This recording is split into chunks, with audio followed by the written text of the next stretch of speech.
آج کا ہمارا خطبہ جمعہ ہے عبادت کے فوائد۔ عبادت کرنے سے ہمیں کیا کیا فائدے حاصل ہوتے ہیں، یہی آج کا ٹاپک ہے، موضوع ہے۔ سب سے پہلے حمد و ثنا، کبریائی، یکتائی، تنہائی، بادشاہی، شہنشاہی اور ہر قسم کی بڑائی اللہ وحدہ لا شریک کی ذات بابرکات کے لیے۔ درود و سلام سیدنا و سید الاولین والآخرین، امام الانبیاء والمرسلین، امام المجاہدین والمتقین، سید الثقلین، امام الحرمین والقبلتین، امامنا فی الدنیا و امامنا فی الآخرہ و امامنا فی الجنہ، کل کائنات کے سردار، ہمارے اور آپ کے دلوں کے بہار جناب محمد الرسول اللہ صلی اللہ علیہ وسلم کے لیے بخشش اور رحمت کی دعا آل رسول، اہل بیت، صحابہ رسول، تابعین عظام، ائمہ کرام، اولیاء دین، محدثین رحمہم اللہ اجمعین کے لیے۔ حمد و ثنا اور درود و سلام کے بعد چلیے ہم اپنے اصل ٹاپک کی طرف چلتے ہیں۔ میرے اسلامی ماؤں اور بہنوں، میرے بھائیوں، اللہ رب العالمین نے بنی نوع انسان کے لیے بے شمار ان گنت نعمتیں پیدا فرمائی ہیں۔ ساری دنیا کے انسان مل کر اس کو احاطہ شمار میں نہیں لا سکتے۔ اللہ رب العزت نے قرآن کریم میں دو جگہ پر اس مضمون کو بیان فرمایا ہے۔ پہلی جگہ سورہ ابراہیم آیت نمبر 34 کے اندر اللہ رب العالمین فرماتا ہے وَآتَاكُم مِّن كُلِّ مَا سَأَلْتُمُوهُ وَإِن تَعُدُّوا نِعْمَةَ اللَّهِ لَا تُحْصُوهَا۔ اسی نے تمہیں تمہاری منہ مانگی کل چیزوں میں سے دے رکھا ہے۔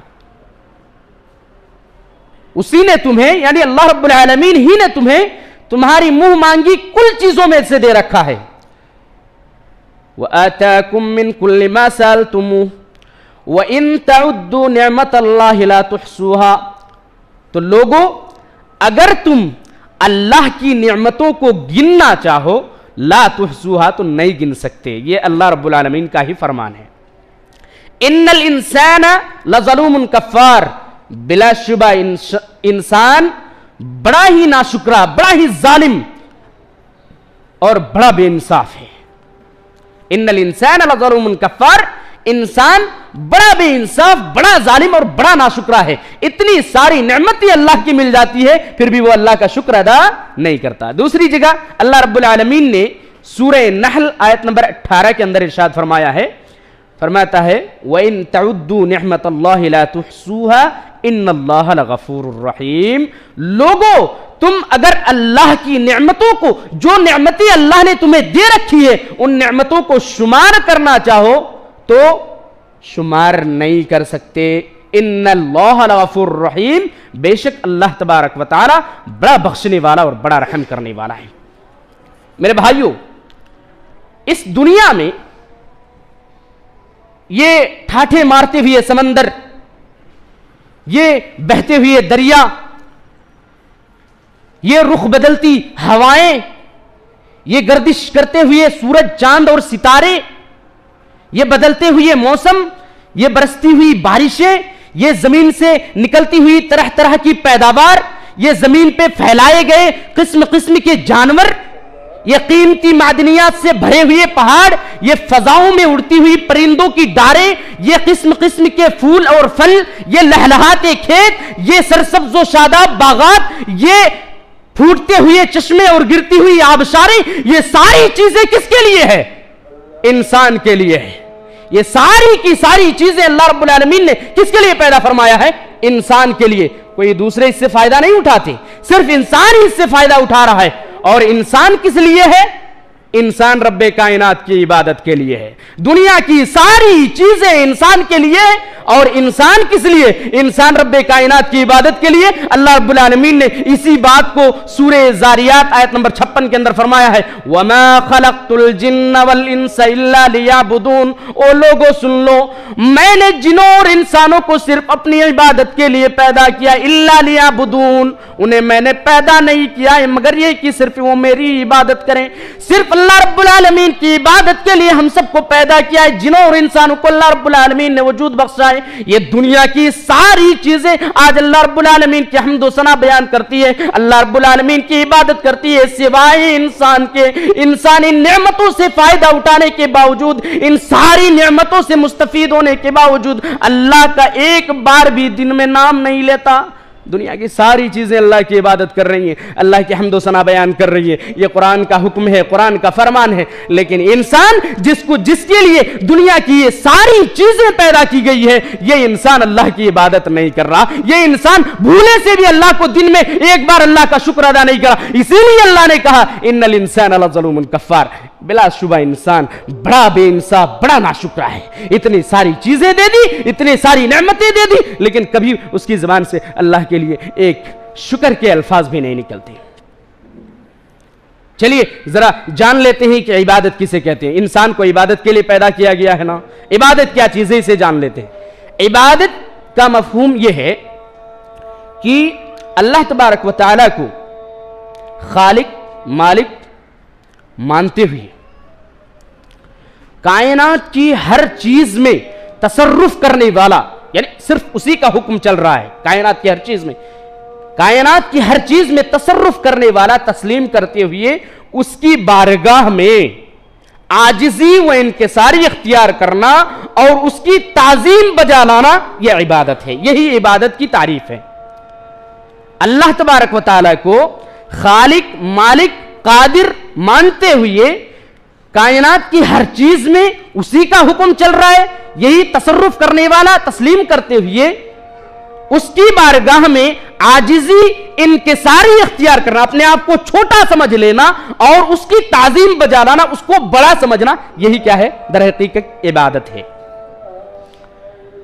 عبادت کے وسیع مفہوم کے اعتبار سے تو پورا دین اللہ تبارک و تعالیٰ کی عبادت ہے، لیکن پورے دین میں سے سب سے اہم عبادت وہ ہے جو اسلام کا رکن ہے، جسے اسلام کا رکن کہا گیا ہے، یعنی نماز، روزہ، حج، زکوٰۃ وغیرہ۔ اور ان تمام عبادتوں میں سب سے اہم عبادت 5 وقت کی نماز ہے، 5 وقت کی نماز ہے، جو ایک مسلمان ہونے کی علامت اور پہچان ہے۔ یہ سب سے اہم عبادت ہے، یعنی نماز یہ سب سے اہم عبادت ہے۔ میرے بھائیو، اگر ایک انسان پوری زندگی محض عبادت رہے، اپنی اللہ رب العالمین نہ کھائے پیے بلکہ اللہ رب دنیا کی ساری مشغولیت کو چھوڑ کر صرف اللہ رب العالمین کی عبادت کرتا رہے، فرضی اور نفلی عبادات بجا لاتا رہے، پھر بھی وہ اللہ کی بے شمار نعمتوں میں سے کسی ایک نعمت کا شکر ادا نہیں کر سکتا، یا کسی ایک نعمت کا احسان اتار نہیں سکتا۔ چلیے اس سلسلے میں ایک روایت دیکھ لیتے ہیں۔ امام حاکم رحمۃ اللہ علیہ نے اس روایت کو نقل کیا ہے۔ حضرت جابر رضی اللہ تعالیٰ نبی کریم صلی اللہ علیہ وسلم کے واسطے سے روایت کرتے ہیں کہ حضرت جبریل علیہ السلام نے آپ صلی اللہ علیہ وسلم کو بتایا کہ یہ اسرائیلی روایت ہے، بنی اسرائیل میں ایک عابد نے عبادت گزار بندے نے 500 برس تک ایک چٹان پر، سمندر کے بیچ میں ایک چٹان پر 500 برس تک اللہ کی عبادت کی۔ کتنی؟ 500 برس تک اللہ کی عبادت کی، سمندر کے بیچ میں ایک چٹان پر۔ مقصد یہ ہے کہ ایک دم یکسو ہو کر، دنیا سے کٹ کر کے، دنیا کے سارے جھمیلوں سے چھٹکارا لے کر صرف اس نے 500 برس تک اللہ کی عبادت کی۔ اس نے اللہ تعالیٰ سے یہ بھی دعا کی کہ اے اللہ رب العالمین مجھے سجدے کی حالت میں اپنے پاس بلانا۔ کیا ہے؟ 500 برس عبادت کی اور اللہ سے یہ بھی دعا کی کہ اللہ تبارک و تعالی مجھے سجدے کی حالت میں اپنے پاس بلانا۔ حضرت جبرائیل علیہ السلام کہتے ہیں کہ کل قیامت کے دن جب وہ اللہ کے حضور میں پیش ہوگا تو اللہ رب العالمین اس کے تعلق سے فرشتوں کو حکم دے گا کہ میرے اس بندے کو میرے رحم و کرم سے، میرے فضل و کرم سے جنت کے اندر داخل کر دو۔ کیا کہے گا اللہ تبارک و تعالیٰ فرشتوں سے؟ کہ میرے اس بندے کو میرے رحم و کرم سے، اپنے فضل و کرم سے، میری رحمت سے اسے جنت کے اندر داخل کر دو۔ وہ بندہ کہے گا اے اللہ رب العالمین تیرے فضل و کرم سے میں جنت میں جاؤں، یہ میں نے 500 سال کی عبادت کس لیے کی ہے؟ یہ تو جنت پانے کے لیے ہی نہ کی ہے میں نے تیری عبادت، 500 سال کی عبادت، مجھے میری نیکیوں کے بدلے میں، مجھے میری عبادات کے بدلے میں مجھے جنت کے اندر داخل کیجئے۔ کیا کہے گا کہ اللہ تبارک و تعالیٰ میں نے 500 سال جو عبادت کی ہے آپ کی، وہ صرف اس جنت کو پانے کے لیے کی ہے، تو میری عبادت کے بدلے میں مجھے جنت کے اندر داخل کیجئے تاکہ میں نے جو محنت کیا ہے دنیا کے اندر اس کا صلہ مل جائے۔ تو اللہ رب العالمین سے وہ بندہ 3 بار یہ عرض کرے گا، 3 بار اس بات کو دہرائے گا کہ مجھے میری اعمال، میری عبادات کی وجہ سے جنت کے اندر داخل کیجئے، اپنے فضل و کرم کی بنیاد پر نہیں۔ اللہ تبارک و تعالیٰ فرشتوں کو حکم دے گا کہ میرے اس بندے کے اعمال کو میری ان نعمتوں سے تولو جو میں نے اسے دنیا کے اندر دی تھی، عطا کی تھی۔ فرشتے ان کی عبادت کو ان نعمتوں سے تولیں گے جو اللہ تبارک و تعالیٰ نے انہیں نعمتیں دی تھی۔ صرف نگاہ کی عبادت، یعنی صرف نگاہ کی نعمت، یہ دیکھنے کی، آنکھ سے دیکھنے کی نعمت جو ہے، یہ 500 برس کی عبادت سے زیادہ ہو جائیں گی۔ سمجھ میں آ رہی ہے بات؟ صرف دیکھنے کی جو نعمت ہے، یہ اللہ رب العالمین نے جو آنکھیں دی ہیں آپ کو، صرف اس دیکھنے کی نعمت آپ کے 500 برس کی عبادت سے کیا ہو جائیں گی؟ زیادہ ہو جائیں گی۔ ساری نیکیاں ختم، عبادت، یہ نگاہ کی نعمت کا بھی بھرپائی نہیں کر سکے، تمہاری ساری نیکیاں ختم ہو گئی۔ اب اللہ تبارک و تعالیٰ فرشتوں کو حکم دے گا کہ میرے بندے کے سارے اعمال ختم ہو گئے، لے جاؤ اسے جہنم کے اندر ڈال دو۔ پہلے تو اللہ رب العالمین اس تعلق سے، اس بندے کے تعلق سے یہ حکم دے رہا تھا کہ میرے اس بندے کو میرے فضل و کرم کی بنیاد پر، میرے رحم و کرم کی بنیاد پر جنت کے اندر داخل کر دو۔ لیکن جب ان کی ساری نیکیاں صرف نگاہ کی نعمت کے بدلے میں ختم ہو چکی ہوں گی تو اللہ تبارک و تعالیٰ فرشتوں کو حکم دے گا کہ اب اس کے پاس کوئی نیکیاں نہیں ہے، لے جاؤ اسے جہنم کے اندر گھسیٹ کر ڈال دو۔ میرے بھائیوں سوچئے، صرف نگاہ کی نعمت 500 برس کی عبادت سے زیادہ تجاوز کر گئی۔ آپ کو اللہ کی اس نعمت کا اگر شکر ادا کرنا ہو نا تو کبھی اپنی آنکھوں پر پٹی باندھ لیجئے گا، پٹی باندھ کر کے آپ زیادہ نہیں 100 قدم چل کر کے دیکھیے گا، اگر آپ کی زبان سے اللہ کی اس نعمت کے بارے میں شکریہ کلمات نہیں نکلتے تو آپ ایک مسلمان ہو ہی نہیں سکتے۔ کتنی ساری پریشانیاں آئیں گی آپ کو اس 100 قدم چلنے کے اندر، آپ سوچ نہیں سکتے کہ اللہ کی کتنی بڑی نعمتوں سے ہم اور آپ مستفید ہوں، لیکن ہمیں اس کا احساس نہیں ہو رہا ہے۔ صرف ایک نعمت 500 برس کی عبادت کھا جائیں گی۔ اللہ تبارک و تعالیٰ میرے اس بندے کو جہنم کے اندر ڈال دو، وہ اللہ تبارک و تعالیٰ سے گڑ گڑانے لگے گا، اے اللہ مجھے معاف کر دے، مجھے بخش دے، میں نے تیری رحم و کرم کو پہچانا نہیں، میں نے تیری رحمت کو جانا نہیں، اے اللہ مجھے اپنی رحمت سے تو اپنے جنت کے اندر مجھے داخل کر دے۔ چنانچہ اللہ رب العالمین ارحم الراحمین ہے، اس بندے کی فریاد کو سنے گا اور پھر فرشتوں کو حکم دے گا کہ اس بندے کو میرے فضل و کرم کی بنیاد پر جنت کے اندر داخل کرو۔ سوچئے میرے بھائیوں، ہم اور آپ اللہ کی کتنی ساری نعمتوں سے مستفید ہو رہے، کبھی ہم نے اللہ کے لیے ایک شکریہ کے کلمات نکالے، کبھی ہم نے اللہ کے لیے شکریہ کے طور پر 2 رکعت نماز ادا کیے؟ نہیں، یہ ہماری کم ایمانی، کم ظرفی ہے۔ خیر جو بھی ہو، اللہ رحم الرحمین اتنا رحیم ہے، اتنا کریم ہے، وہ اپنی بندوں کی عبادتوں کی اتنی زیادہ قدر کرتا ہے کہ صرف نعمتیں ہی نہیں دیتا بلکہ برکت اور نوازشوں اور بخششوں کی بوچھار کر دیتا ہے۔ چلیے جان لیتے ہیں کہ عبادت سے ہمیں کون کون سے فائدے حاصل ہوں گے، عبادت کے سلسلے میں ہمیں کون کون سے فوائد حاصل ہوں گے۔ نمبر 1، اگر ہم اللہ کی عبادت کریں گے تو ہمیں اللہ تبارک و تعالیٰ کا قرب اور اس کی محبت حاصل ہوں گی۔ دلیل صحیح بخاری کتاب الرقاق کے اندر حضرت ابو ہریرہ رضی اللہ تعالیٰ عنہ راوی حدیث ہے، کہتے ہیں نبی علیہ الصلوۃ والسلام نے فرمایا کہ اللہ تبارک و تعالیٰ فرماتے ہیں، مطلب حدیث قدسی ہے، کیا فرماتے ہیں کہ میرا بندہ کسی اور طریقے سے میرا اتنا قرب حاصل نہیں کر سکتا جتنا میرے فرائض کی ادائیگی سے حاصل کر سکتا ہے۔ یعنی جو عبادتیں میں نے میرے بندوں پر فرض کیا ہے، ان عبادتوں کو ادا کر کے جتنا وہ میرا قریب ہو سکتا ہے، کسی اور ذریعے سے وہ اتنا قریب حاصل یا اتنا قرب حاصل نہیں کر سکتا۔ اور نبی علیہ الصلوۃ والسلام کہتے ہیں کہ اللہ رب العالمین فرماتے ہیں کہ اگر میرا بندہ میری فرائض عبادت جو میں نے عبادت ان کے اوپر فرض کی ہے، ان عبادتوں کے ساتھ ساتھ نفلی عبادات کے ذریعے بھی میری محبت، میری قربت حاصل کرنا چاہتا ہے، مجھ سے مزید قریب ہونا چاہتا ہے، تو میں اس سے محبت کرنے لگتا ہوں۔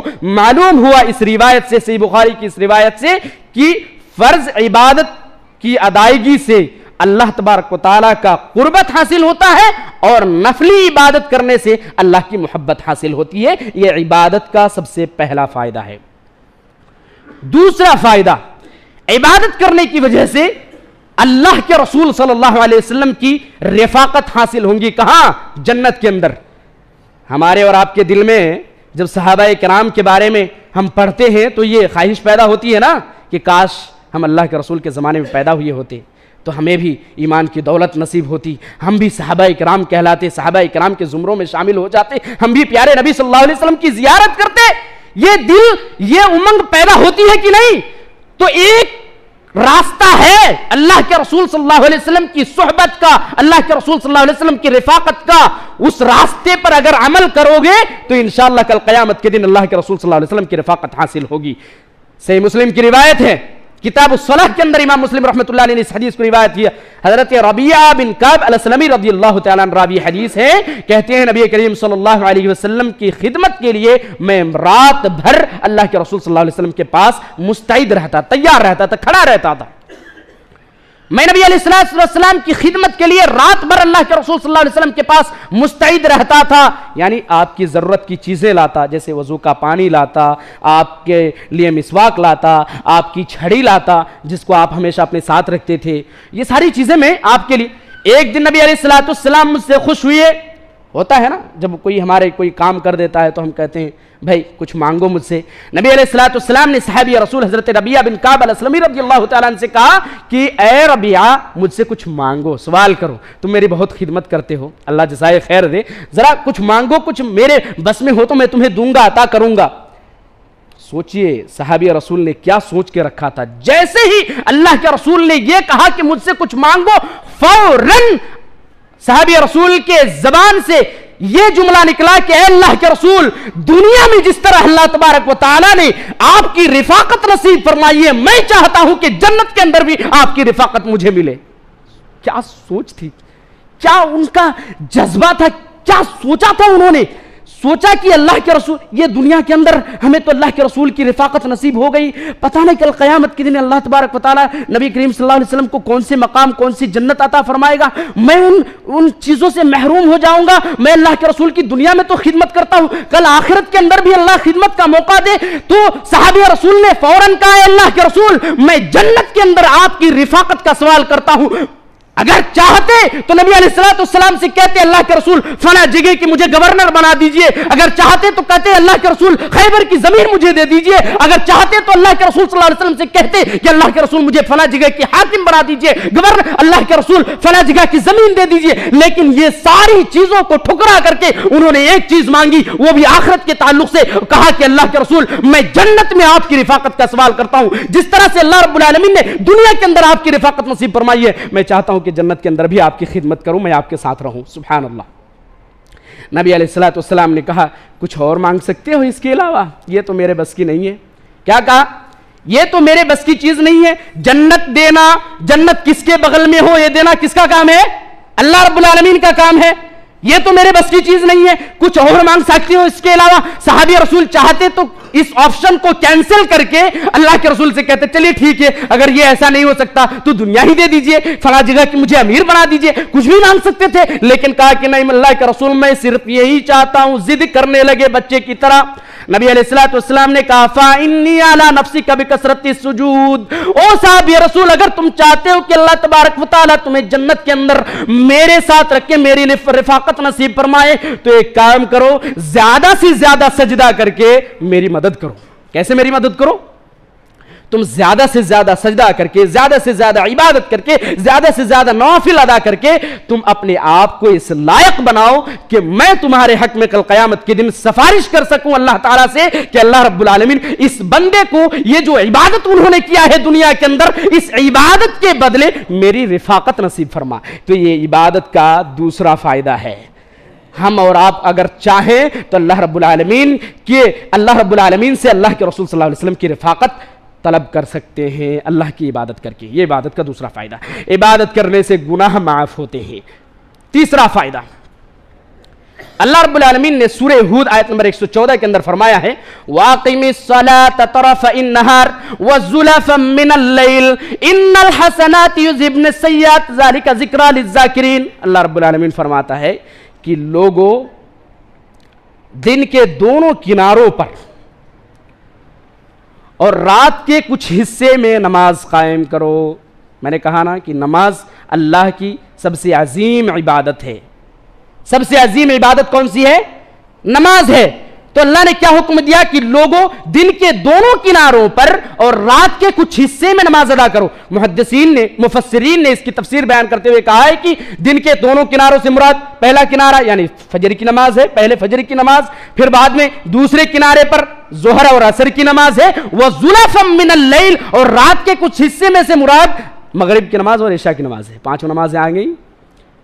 کہا اللہ نے کہ وَأَقِمِ الصَّلَاةَ طَرَفَيِ النَّهَارِ وَزُلَفًا مِّنَ اللَّيْلِ, لوگوں نماز ادا کرو دن کے دونوں کناروں پر اور رات کے کچھ حصے میں. إِنَّ الْحَسَنَاتِ يُذْهِبْنَ السَّيِّئَاتِ, بلا شبہ یہ نیکیاں برائیوں کو ختم کر دیتی ہے, دور کر دیتی ہے. ذَلِكَ ذِكْرَىٰ لِلذَّاكِرِينَ, یہ اللہ رب العالمین کی طرف سے نصیحت ہے, نصیحت حاصل کرنے والوں کے لیے. جو لوگ نصیحت حاصل کرنا چاہتا ہے یہ اللہ رب العالمین کی طرف سے ایک نصیحت ہے. اس آیت کی تفسیر میں اگر آپ دیکھیں گے تو ایک صحابی رسول کا واقعہ ملے گا. ذرا میں مختصر بیان کر دیتا ہوں. ابو الیسر نامی ایک صحابی رسول تھے. ایک دن ایک عورت اس کے پاس کھجور خریدنے کے لیے آئی. انہوں نے کہا کہ میرے یہاں پہ جو کھجور رکھا ہوا ہے اس سے بہترین کھجور میرے گھر میں ہے, ذرا گھر چلو. گھر گئے, وہاں پر شیطان نے, دیکھیں شیطان معصوم عن الخطا صرف کون ہے؟ انبیاء کرام ہیں. باقی تمام صحابہ کرام بھی معصوم عن الخطا نہیں تھے, لیکن اللہ رب العالمین نے ان کو سرٹیفکیٹ دیا ہوا ہے کہ ان سے اللہ راضی, اللہ ان سے راضی ہے نا. اللہ ان سے راضی, وہ لوگ اللہ سے راضی. پھر جو بھی ہو, معصوم عن الخطا نہیں تھے. انہوں نے جب گھر کے اندر گئے, شیطان نے ورغلایا تو اس عورت کا, اس اجنبیہ عورت کا انہوں نے بوسہ لے لیا. کیا کیا؟ بوسہ لے لیا. اس صحابی نے ابو الیسر نے, بعد میں اسے شرمندگی ہوئی, اپنے کیے پر نہایت شرمندگی ہوئی. وہ فوراً اپنا کاروبار بند کر کے, دکان مکان بند کر کے, جب اسے پشیمانی ہوئی, شرمندگی ہوئی, فوراً حضرت ابوبکر رضی اللہ تعالیٰ عنہ کے پاس پہنچے. کہا کہ ابوبکر رضی اللہ تعالیٰ عنہ ایسا معاملہ. حضرت ابوبکر رضی اللہ تعالیٰ نے کہا یہ تو چھوٹی موٹی بات ہے, اپنے تک محدود رکھو, کسی کو مت بتانا, اللہ سے استغفار کرو.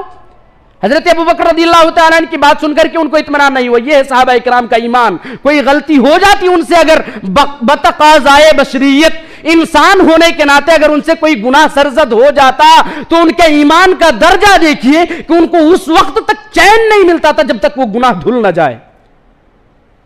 حضرت ابوبکر رضی اللہ تعالیٰ عنہ کی باتوں سے ان کو تسلی نہیں ہوئی. وہ فوراً حضرت عمر رضی اللہ تعالیٰ عنہ کے پاس گئے. حضرت عمر رضی اللہ تعالیٰ عنہ نے ویسی ہی بات کہی. کہا کہ اب معاملہ اپنے تک ہی محدود رکھو, اللہ سے استغفار کرو. ان کو پھر بھی اطمینان نہیں ہوا، وہ اللہ کے رسول صلی اللہ علیہ وسلم کے دربار میں خدمت میں حاضر ہوئی ہے، اے اللہ کے رسول مجھ سے ایسا گناہ سرزد ہو گیا، اے اللہ کے رسول میں بہت شرمندہ ہوں، میرے بارے میں کچھ فرما دیجئے۔ نبی علیہ السلام کے پاس بغیر وحی کے کوئی الفاظ نہیں آپ فرماتے تھے، نبی علیہ السلام کے پاس اس تعلق سے کوئی وحی نہیں تھی، کوئی حکم نہیں تھا۔ آپ صلی اللہ علیہ وسلم نے ان کی باتوں کو سن کر کے اپنے سروں کو جھکائے ہوئے بیٹھے ہوئے ہیں۔ حضرت جبریل علیہ السلام اللہ تبارک و تعالیٰ کے پاس سے یہ آیت لے کر نازل ہوتے ہیں۔ نبی علیہ السلام کہتے ہیں وَأَقِمِ الصَّلَاةَ طَرَفَيِ النَّهَارِ وَزُلَفًا مِّنَ اللَّيْلِ إِنَّ الْحَسَنَاتِ يُذْهِبْنَ السَّيِّئَاتِ ذَلِكَ ذِكْرَىٰ لِلذَّاكِرِينَ۔ صحابہ کرام کہتے ہیں اللہ کے رسول کیا صرف اسی صحابی کے لیے یہ چیز خاص ہے؟ یعنی اس سے گناہ سرزد ہوا، اللہ نے ان کے تعلق سے یہ حکم نازل کیا کہ نماز پڑھو، نماز کی وجہ سے، عبادت کرنے کی وجہ سے تمہارے اس گناہ کو دھل جائیں گے، تمہارے گناہ دھل جائیں گے، کیا اسی صحابی کے لیے خاص ہے؟ نبی علیہ السلام نے کہا کہ نہیں، یہ لجمیع کلہم امتی، میری تمام کے تمام امتیوں کے لیے حکم ہے۔ خیر جو بھی ہو، تو یہ اس کا پس منظر تھا، عبادت کرنے کی وجہ سے اللہ تبارک و تعالیٰ گناہوں کو مٹا دیتا ہے۔ صحیح مسلم کی روایت ہے، حضرت ابو ہریرہ رضی اللہ تعالیٰ راوی حدیث ہے، کہتے ہیں نبی علیہ السلام نے فرمایا کہ ایک جمعہ سے لے کر دوسرے جمعہ تک 5 نمازیں، پہلے الصلوات الخمس ورمضان الی رمضان، 5 نمازیں ایک رمضان سے لے کر دوسرے رمضان آنے والے رمضان تک، اور اسی طرح ایک جمعہ سے لے کر دوسرے آنے والے جمعہ تک، یہ اپنے بیچ کے چھوٹے چھوٹے گناہ کو مٹا دیتے ہیں۔ اذا اجتنبت الکبائر، اگر کبیرہ گناہوں سے بچا جائے، ایک چھوٹا سا گناہ اگر اس پر بار بار اصرار کیا جائے، بار بار اس گناہ کو کیا جائے تو وہ کبیرہ گناہ بن جاتا ہے۔ اس لیے بائی چانس اگر کسی سے گناہ سرزد ہو گیا اور وہ اس پر پشیمان ہوا تو یہ چھوٹے موٹے گناہ یہ نماز کی وجہ سے معاف ہو جاتے ہیں۔ عبادت کرنے کی وجہ سے انسان کے درجات بلند ہوتے ہیں، یہ چوتھا فائدہ ہے۔ عبادت کی وجہ سے انسان کے درجات بلند ہوتے ہیں۔ صحیح بخاری صحیح مسلم کی روایت ہے، صحیح مسلم کی روایت ہے، کتاب الصلاح کے اندر امام مسلم رحمۃ اللہ علیہ نے کتاب الصلاح کتاب الطہارہ دونوں میں یہ روایت موجود ہے۔ حضرت ابو ہریرہ رضی اللہ تعالیٰ عنہ ہی اس حدیث کے راوی ہیں، کہتے ہیں اللہ کے رسول صلی اللہ علیہ وسلم نے ایک دن فرمایا الا ادلکم علی ما یمحو اللہ، صحابہ کرام سے مخاطب ہوئے آپ صلی اللہ علیہ وسلم اور کہا کہ کیا میں تمہیں ایسی چیز کی طرف رہنمائی نہ کروں جس کی وجہ سے اللہ تبارک و تعالیٰ تمہارے گناہوں کو بھی مٹا دے اور تمہارے درجات کو بلند کر دے؟ کیا کہا نبی علیہ السلام نے؟ کیا میں تمہاری رہنمائی نہ کروں ایسے عمل کی طرف، ایسی عبادت کی طرف کہ اگر تم اس عبادت کو بجا لاؤ تو اللہ تبارک و تعالیٰ تمہارے گناہ کو بھی مٹا دے گا اور تمہارے درجات کو بھی بلند کر دے گا۔ صحابہ کرام تو تھے ہی، اللہ کے رسول ضرور بتائیے، ہم تو چاہتے ہی ہیں کہ ہمارے گناہ معاف ہو، ہمارے درجات بلند ہو۔ نبی علیہ السلام نے فرمایا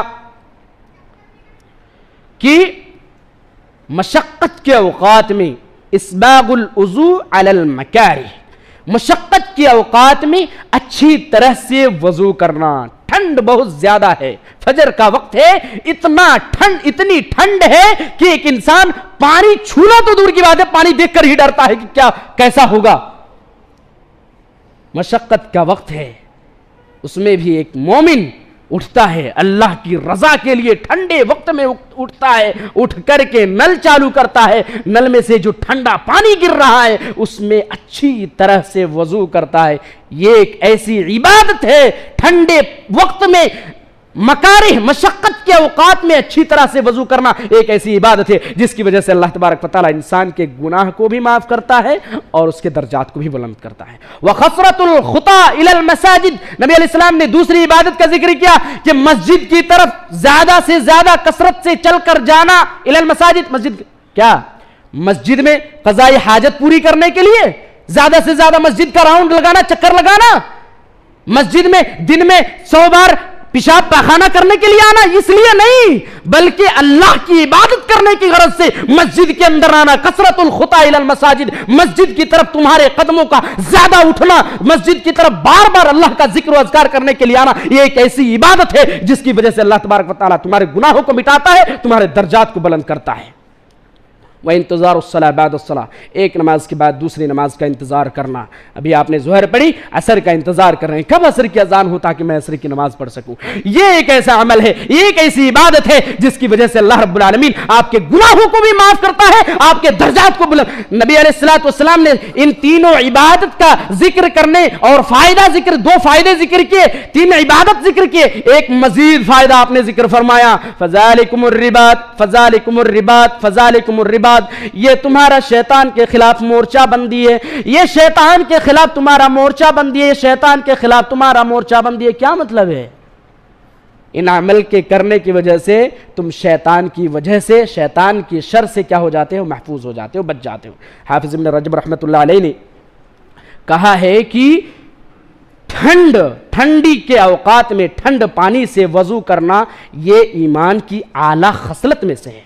میرے بھائیوں، ٹھنڈی کا موسم ہے، اللہ کی رضا حاصل کرنا چاہتے ہیں، اپنے گناہ کو بخشوانا چاہتے ہیں، اپنے آپ کو اللہ کے نزدیک اونچے مقام پر اپنے آپ کا درجہ بلند کرنا چاہتے ہیں، تو اللہ کے واسطے وضو کیجئے ٹھنڈے پانی سے زیادہ مسجد کی طرف آئیے عبادت کی غرض سے، اور نماز کا انتظار کیجئے.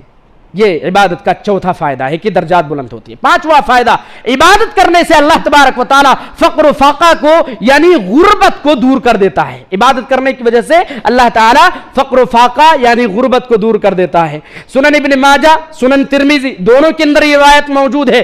کتاب صفت الصلاۃ والرقائق کے اندر اس روایت کو امام ترمذی رحمۃ اللہ علیہ نے روایت کیا ہے. حدیث قدسی ہے، حضرت ابو ہریرہ رضی اللہ تعالیٰ عنہ راوی حدیث ہے، کہتے ہیں نبی کریم صلی اللہ علیہ وسلم نے فرمایا، اللہ تبارک و تعالیٰ فرماتے ہیں، کیا فرماتے ہیں؟ تفرغ لعبادتی یا ابن آدم، اے آدم کے بیٹو.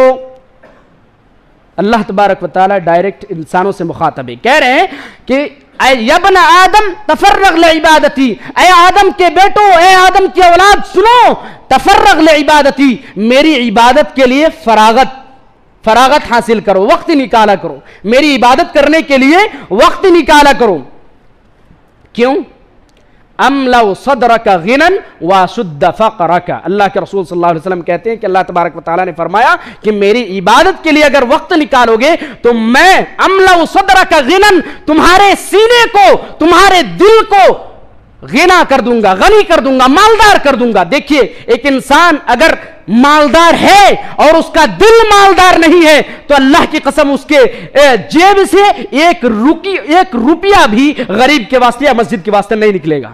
لیکن ایک انسان اگر غریب ہے، اس کا دل مالدار ہے، تو اللہ کے واسطے وہ سب کچھ لٹا سکتا ہے. اللہ کے رسول صلی اللہ علیہ وسلم نے فرمایا کہ اللہ تبارک و تعالیٰ فرماتے ہیں کہ اے آدم کی اولاد، میری عبادت کے لیے وقت نکالا کرو. میں کیا کروں گا؟ وقت نکالو گے میری عبادت کرنے کے لیے تو میں تمہارے دل کو، تمہارے سینے کو مالداری سے بھر دوں گا. وَاسُدَّ فَقْرَكَ، اور تمہاری محتاجگی کو بند کر دوں گا، روک دوں گا، تمہاری محتاجگی کو دور کر دوں گا. وَإِلَّا تَفْعَلْ، اور اگر تم میری عبادت کے لیے وقت نہیں نکالو گے، وقت نکال کر میری عبادت نہیں کرو گے، مَلَأْتُ يَدَكَ شُغْلًا، تو تمہارے ہاتھوں کو میں مشغولیت سے بھر دوں گا، تمہارے اوپر مشغولیت ڈال دوں گا، اتنا تمہارے کاموں میں اتنا الجھا دوں گا، تمہیں فرصت ہی نہیں ملے گی. آج ہماری زندگی کچھ ایسی ہی چل رہی ہے. اللہ تبارک و تعالیٰ سے ہم دور ہو گئے، ہم نے اللہ کے لیے، اللہ کی عبادت کرنے کے لیے ہم نے وقت نہیں نکالا، تو ہماری زندگی کو اللہ نے تنگ کر دیا ہے، ہمیں اتنے الجھا دیا ہے ہماری زندگی کے اندر، ہمیں لگتا ہے ہمیں تو نماز پڑھنے کے لیے وقت ہی نہیں مل رہا ہے. جب وقت نہیں نکالو گے رب العالمین کی عبادت کے لیے تو اللہ تعالیٰ تمہارے اوقات کو مشغول کر دے گا. وَلَمَّ سُدَّ فَقْرَكَ، اور میں تمہاری محتاجگی کو دور نہیں کروں گا. تمہیں ہر وقت لگے گا کہ میں غریب ہوں، میرے جیب میں روپیے پیسے نہیں ہیں، میرے کھانے پینے کے لالے پڑے ہوئے، تمہیں ہر وقت ایسا محسوس ہو. کیوں ایسا محسوس ہوگا؟ کیونکہ تم نے اللہ کی عبادت کے لیے وقت نہیں نکالا. سبحان اللہ، اللہ اکبر. آج ہم سوچتے ہیں کہ اگر ہم نماز کے لیے، جمعہ کے لیے، درس و دروس کے لیے دکان، مکان، کارخانہ، مزدوری بند کر دیں گے تو ہمارے نفع کم ہو جائیں گے، ہم نقصان میں پڑ جائیں، ہمارے گراہک دوسرے کے اندر چلے جائیں گے، دوسرے دکان میں چلے جائیں گے. وہ بھائی کبھی کبھی اللہ کی آزمائش بھی ہوتی ہے. بعض لوگوں سے میں نے کہتے ہوئے سنا ہے، کہتے ہیں کہ جب وہ مولوی صاحب اذان ہوتی ہے نا، جب اذان ہوتی ہے تو گراہک دکان میں زیادہ آتے ہیں. یہ تمہاری آزمائش کے لیے بھی ہو سکتی ہے. اللہ رب العالمین نے بنی اسرائیل کو آزمایا تھا کہ نہیں؟ سنیچر کے دن مچھلی مارنے سے منع کیا تھا، لیکن سنیچر کے دن مچھلیاں اچھل کر آتی تھی، بڑی بڑی مچھلیاں ایک دم بالکل کنارے آ کر کے بیٹھی رہتی تھی. ان کو اللہ نے منع کیا تھا. منع ہو سکتا ہے اللہ رب العالمین تمہیں آزمانے کے لیے، تمہاری ایمان کی آزمائش کے لیے تمہارے دکان پر گراہک کو بھیج رہا ہے، سمجھ نہیں پا رہے ہو؟ ایسا ہو سکتا ہے کہ نہیں؟ تو اس لیے میرے بھائیو اللہ کی عبادت کے لیے وقت نکالیے. اللہ رب العالمین جو کائنات کا رازق ہے، رزق دینے والا مالک، اعلان کر رہا ہے کہ اگر تم میری عبادت کے لیے وقت نکالو گے تو میں تمہاری محتاجگی کو دور کر دوں گا اور تمہاری روزی میں برکت عطا کروں گا. عبادت کا ایک آخری فائدہ میں ذکر کر دوں. 10 فائدے تھے لیکن میں صرف 6 پر اکتفا کر رہا ہوں، انشاءاللہ موقع ملے تو ضرور بتاؤں گا. عبادت کا ایک آخری فائدہ یہ ہے جو ہمارے ماں اور بہنوں کے لیے ہے. اگر آپ اللہ کی عبادت کریں گے تو اللہ رب العالمین آخرت میں آپ کو حسن و جمال اور زیورات نصیب فرمائے گا. دنیا کے اندر میری مائیں اور بہنیں چاہتی ہیں کہ بہت زیادہ خوبصورت نظر آئے، بہت زیادہ ان کے پاس ہیرے جواہرات ہو، زیورات ہو. اگر آپ اللہ کی عبادت کریں گے تو اللہ رب العالمین کل قیامت کے دن یہ ساری چیزیں آپ کو دے دے گا. صحیح مسلم کی روایت ہے، حضرت ابو ہریرہ رضی اللہ تعالیٰ عنہ راوی حدیث ہے، کہتے ہیں نبی علیہ الصلوۃ والسلام نے فرمایا کہ میری امت کو کل قیامت کے دن بلایا جائے گا تو ان کے اعضائے وجود چمک رہے ہوں گے، ان کے حسن و جمال میں اضافہ ہو جائے گا، ان کے اعضائے وجود چمک رہے ہوں گے. اللہ کے رسول کہتے ہیں کہ جو شخص یہ چاہتا ہو کہ ان کے اعضائے وجود زیادہ سے زیادہ چمکے، وہ چاہتا ہو کہ اس کے حسن و جمال میں زیادتی ہو، نکھار آئے، اسے چاہیے کہ زیادہ سے زیادہ وضو کرے. یہ وضو اللہ کی عبادت ہے. باوضو رہنا ایک انسان کا یہ اللہ کی عبادت ہے. سمجھ رہے ہیں؟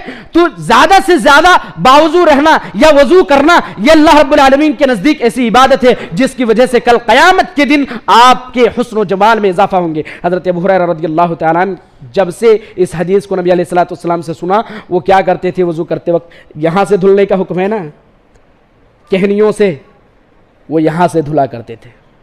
پاؤں کو ٹخنے سے تک دھلنے کا حکم ہے نا، وہ یہاں سے پنڈلیوں تک دھلا کرتے تھے، صرف اس وجہ سے کہ کل قیامت کے دن وہ زیادہ سے زیادہ حسین نظر آئے، اس کے اعضائے وجود زیادہ سے زیادہ چمکے. تو یہ تھا ان کا ایمانی جذبہ.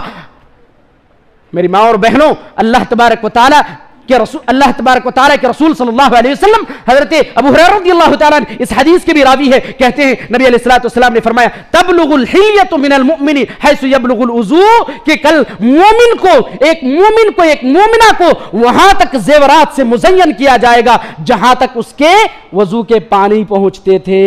آپ کو وہاں تک زیور پہنایا جائے گا جہاں تک آپ وضو کرتے ہیں، جہاں تک آپ کا وضو کا پانی پہنچتا ہے. کتنی عظیم الشان عبادت ہے، کتنی اہم عبادت ہے باوضو رہنا یا اللہ کی عبادت کرنے کے لیے وضو کرنا، کہ اللہ تبارک و تعالیٰ ان اعضائے وضو کو چمکا دے گا، حسن و جمال میں اضافہ کر دے گا، اور سب سے بڑی بات یہ ہے کہ زیورات سے مزین کر دے گا. اللہ تبارک و تعالیٰ سے دعا ہے کہ اللہ رب العالمین ہمیں زیادہ سے زیادہ عبادت کرنے کی توفیق عطا فرمائے. اللہ رب العالمین دیکھیے عبادت کے تمام فوائد کب حاصل ہوں گے؟ جب عبادت قرآن و سنت کے مطابق ہوں گے. 20 رکعت 40 رکعت 50 رکعت پڑھنے سے نہیں. عبادت جب قرآن و سنت کے مطابق ہو، حدیث کے مطابق ہو، تب جا کے عبادت قبول ہوں گی.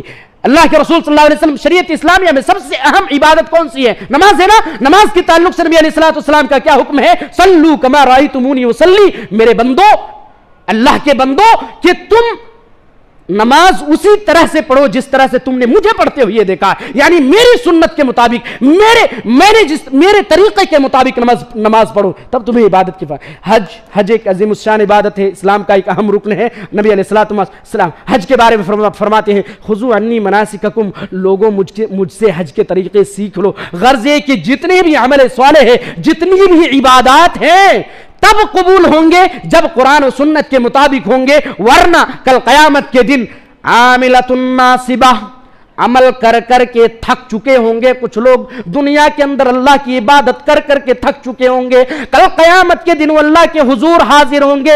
اللہ تبارک و تعالیٰ فرماتے ہیں تسلا نارن حامیہ، دنیا بھر میں اتنی عبادت کی ہوں گی کہ وہ تھک چکے ہوں گے، لیکن ان کی عبادت، تھکاوٹ والی عبادت کے باوجود تسلا نارن حامیہ، جہنم کے اندر داخل ہوں گے. کیوں جہنم کے اندر داخل ہوں گے؟ کیونکہ ان کی عبادت قرآن و سنت کے مطابق نہیں تھے، بلکہ اپنی من گڑت نہیں ایجاد کردہ بدعات کے مطابق تھے. اس لیے اللہ سے دعا کیجئے کہ اللہ رب العالمین زیادہ سے زیادہ عبادت کرنے کی توفیق دے، لیکن کس کے مطابق؟ قرآن و سنت کے مطابق۔ قرآن و سنت کے مطابق اللہ تبارک و تعالی ہمیں زیادہ سے زیادہ عبادت کرنے کی توفیق عطا فرمائے، آمین۔ وآخر دعوانا الحمدللہ رب العالمین۔